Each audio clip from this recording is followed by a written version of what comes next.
Hi guys, my last video was about where a football interpreter might end up working. Today I want to talk to you about how a football interpreter works. There are countless examples now of football interpreters working simultaneously from the booth, and those are predominantly done at conferences or congresses and at major international tournaments as well, often done remotely, either from the country where the tournament is being held, so in a central hub in that country, or remotely elsewhere. But I wanted to talk to you about Champions League and Europa League press conferences in particular, specifically with regards to the early stages of these competitions, because there are only a handful of clubs that have simultaneous interpretation facilities. They're typically the big clubs that tend to dominate European competition and know that they're going to be involved in these tournaments year in, year out. So predominantly consecutive interpretation, it's very cheap in terms of what it costs to set up. You just need to pay for the interpreter's services.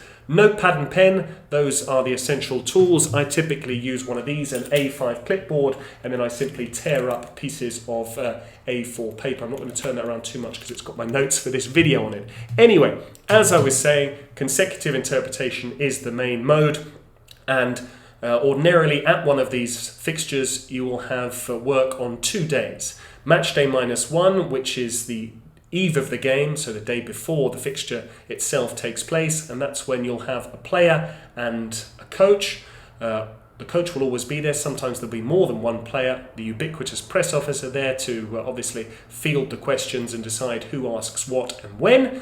And then the interpreter is there to interpret. The post-match press conference follows directly after the game has played itself. That's on match day. The player won't be in attendance there. It's typically shorter and it's just the coach. And invariably, the team that's won might hold a longer press conference. The team that's lost will tend to have less to say, and typically the away team will go first so they can get off home, and also the team that's perhaps lost might come in first because they just want to get those media duties out of the way.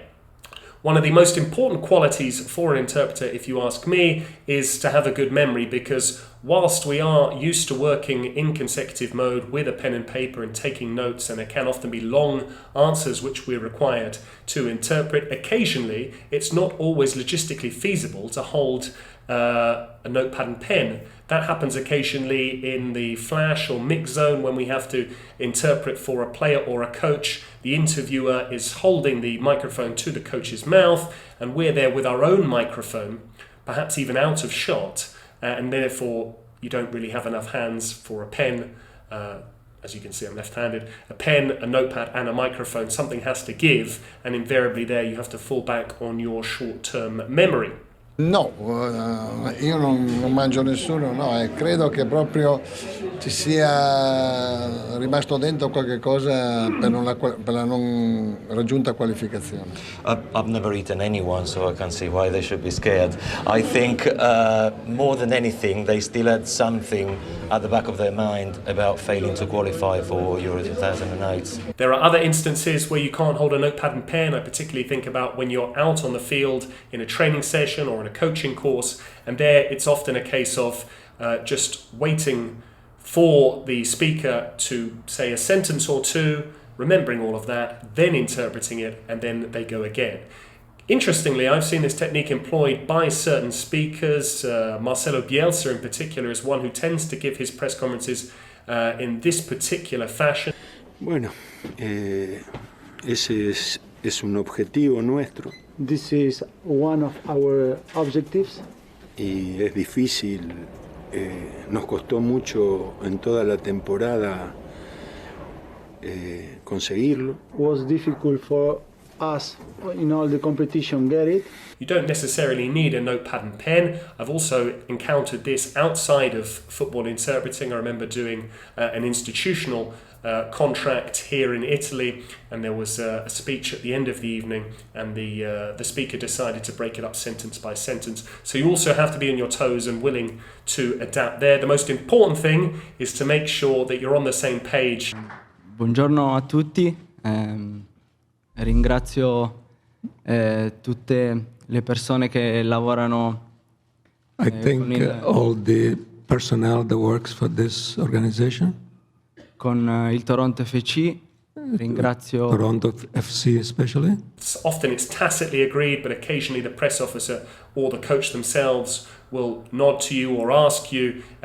Typically it's question, answer, and then the interpreter will interpret the question and the answer, unless of course the question requires interpretation because the coach has to answer a question which is posed in a different language. Questa è stata una partita equilibrata tra due grandi squadre che è stata decisa poi da episodi.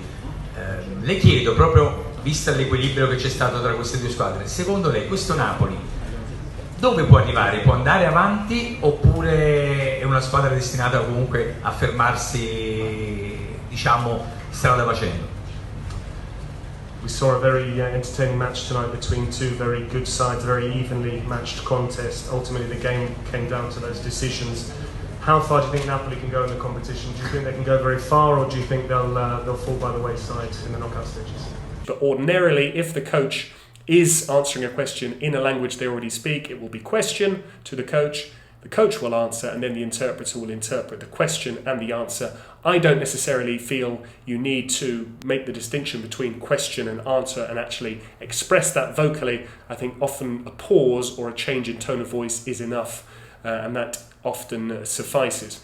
So make sure you know the order of things, because occasionally there might be a slight pregnant pause and awkward silence as the coach expects you to interpret, or they delay giving their answer, or perhaps you start to interpret when the coach is just about to answer the question. So short-term memory, very important. Note-taking, hugely important, of course, but you need to first and foremost develop that capacity to be able to actively listen, to analyse what's being said, and then to render it often as quickly as possible. Less haste, more speed in the world of football is often the watchword.